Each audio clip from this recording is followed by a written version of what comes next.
My grandmother's house was in 63106, and I spent my entire childhood coming to Thanksgiving and spending the weekend with her. But noticing on the drive down Highway 40 that there weren't always the same kind of supports, there was still a sense of community, and now that block of St. Louis Avenue is mostly torn down and vacant. So there's a very real sense for me that we've made different investments in different parts of this city. The partnership between Health Equity Works and Grace Hill Settlement House began approximately in 2016. At the time the report was completed to talk about the health disparities between the neighborhoods in 63105 and the health disparities around the neighborhoods surrounding 63106. This research shows that there's an approximate 18-year life expectancy difference.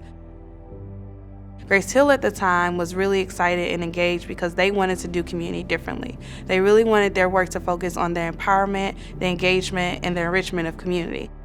So we brought together community members, provided them with data, helped them learn how to collect data and interpret data, and help them build a strategy for change. I think it's so important to have community-based participatory research as an approach, because what you're doing for community ought to be done with community. I'll never forget one of the first times I was in the neighborhood door knocking, and I had a conversation with a resident, and they were not interested at all in what I had to say or coming to any meetings.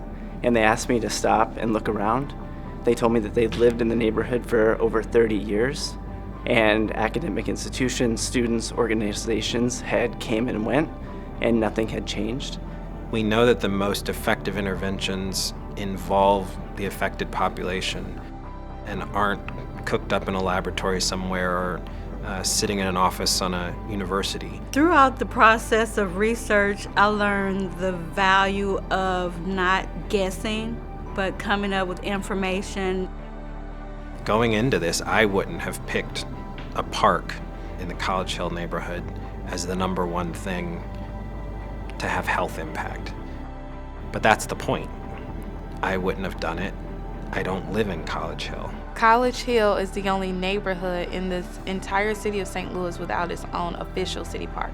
In developing and restoring Peace Park, we had to generate ideas, we had to come up with textures, we had to come up with colors, we had to come up with a water landscape, and we had to have a method for our greenery. So in traveling throughout the St. Louis metropolitan area, the numerous parks brought multiple ideas, and we were all excited about that. So the energy come through again, the play space, the water play, how the sunlight may hit a certain shed or the picnic area. So it was very, very enlightening. I would like for other people to feel and see when they visit College Hill, wow, look at the improvement they have done. Look at this beautiful place. I'm glad to bring my family and tell my friends come and visit. The park makes the community because the park is where people go to relax. And when you relax, you find a calmness which brings peace. And when people have peace, they are able to think straight, go to work, handle their relationships, handle their family better. It just trickles down. My hope for Peace Park is that it becomes a shining example of what people can accomplish when they work together. When Peace Park get finished, I would love to celebrate. It's green, it's clean, it's peaceful, it's serene. That's the vision for Peace Park. It's a place not only for me and my family, but for you and yours watching.